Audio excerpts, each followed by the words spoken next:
შემდეგ გამძლე ფარები მოიმარჯვეს და შუბებ წაგრძელებულები ერთიანად გაქანდნენ მტრის რიგებისკენ მთელი სისწრაფით.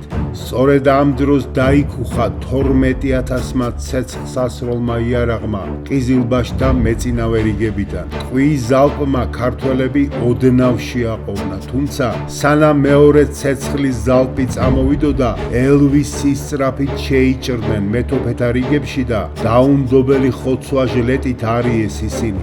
ასეთმა ეფექტურმა შეტევამ შედეგი გამოიღო და ყიზილბაშთა მეწინავეები გატეხა.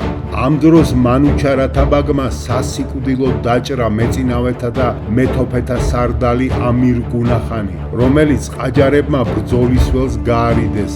ელვისებურმა შეტევამ ასევე გატეხა მტრის ჯარის მარჯვენა და მარცხენა ფლანგები და ყიზილბაშთა დიდმა ნაწილმა გაქცევით უშველა თავს. გააგრძელეს საქართველოს ისტორია.